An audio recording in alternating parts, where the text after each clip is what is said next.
Welcome to the Games Growth Podcast. I am your host, Warren, co-founder of Uptick, hosting solo today because we have a special episode. We are doing a Web3 Games Growth Roundtable. We're going to dig into a lot of topics today. Is Web3 gaming dead? There's a lot of conversation going around about that in the ecosystem right now. Is the token VC model killing Web3 gaming? Is there really adoption? Is Web 2.5 a thing? We're going to dig into a lot of this, and it's going to be a fun episode because we have three of our Uptick Web3 growth lead experts here, all with different skill sets. So we have Matt, Jerry, and Dan all joining us. What's up, gentlemen? Welcome to the pod. Thank you for having us. Awesome. For those of you that we didn't lose in the first 5 seconds of the episode, saying that this is Web3, as always, this is brought to you by us here at Uptick. Here at Uptick, we do all things to help games grow. We do user acquisition, Web3 native growth, creative development, analytics, and all of the supporting functions to scale games profitably. So if you are bringing an awesome game to market, give us a ring. Happy to see how we can help. All right. On that note, let's kick off. So, we're recording this on Friday, June 14th, and it's going to come out a little bit later. But holy moly, the hot topic on Twitter this week for those of us in the Web3 space, there's been a huge conversation of just, is Web3 gaming dead? From my perspective, the main catalyst seems to be one of the more notable Web3 content creators, this guy, Jonah Blake, taking what I have called a heel turn this week, starting to proclaim Web3 gaming is dead, calling out his list of enemies, specific projects, just kind of, shooting down the whole ecosystem. So I'd love to go around the roundtable. Guys, just kind of what's your assessment of the current state of Web3 games? Is it dead? Is it healthy? What do you think is driving the current sentiment? Jerry, you want to kick us off? Yeah, I don't think it's dead. I think people are just really bored right now, right? There's not really a ton of new games launching like a test or an alpha or beta or, God forbid, a full release. So I think people are just really bored. The Web3 space works in a couple different ways, right? People get excited by like product advancement or the market doing well, right? And when we're in a stagnant market and product advancement isn't really like presenting itself, we've been in this lull for, 3 or 4 months, I think. And well, it's not dead. I think people are just really, really bored and people are starting to get a little agitated. We see this every time, like after Bitcoin halvings. This happens every time, right? The market starts to get a little bored. And so, no, not dead. People are bored. Matt, what's your read on the current sentiment, and is this thing still alive? Yeah, I have a little bit of extra context on Jonah's take.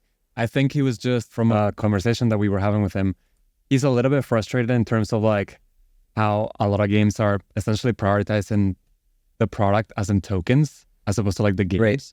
So I think that's one of the places that he's coming from. But I think definitely it was also more of like a hot take, right? It's like Web3 gaming is dead is like very controversial.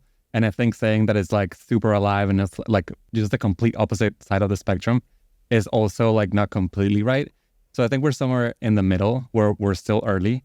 Games are still building.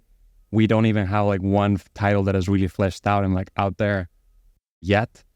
So I think, it's going to take a little bit more time, but I believe that there's multiple teams that are trying to build in the right direction. Yeah. Dan, I'd like to go to you for this one because you're our resident meme coin master at Uptick. And one thing that I've been hearing, some friends of ours building a game, I'm not going to disclose their name, but they got told by their lead investor, hey, actually I'm pulling out of this upcoming round. I'm bearish on Web3 gaming. I'm only funding meme coins currently.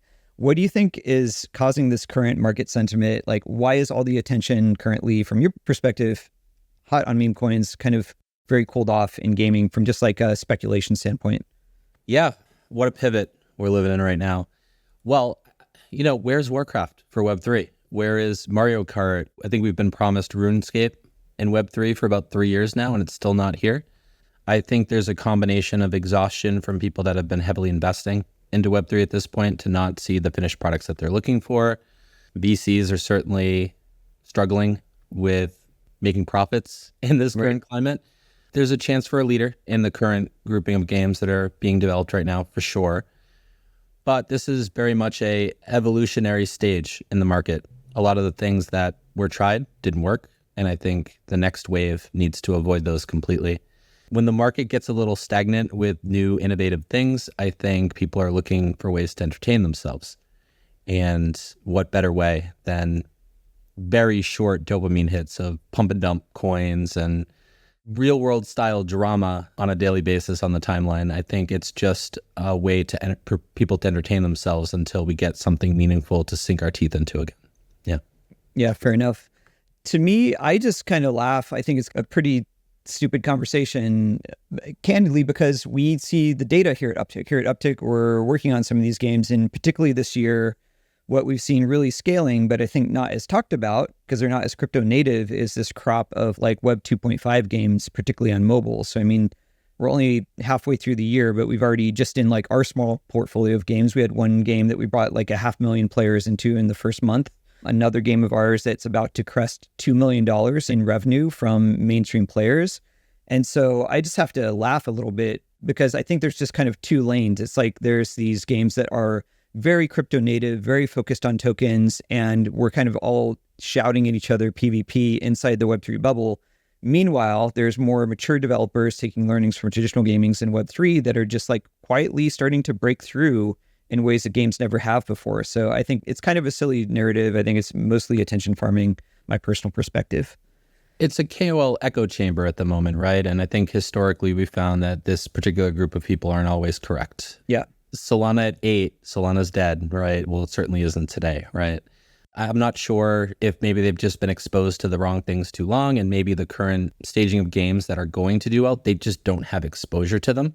They want to be early, as does everybody, right? And maybe they're not early on the correct games at the moment, and that might cause a little bit of this negative echo chamber at the moment.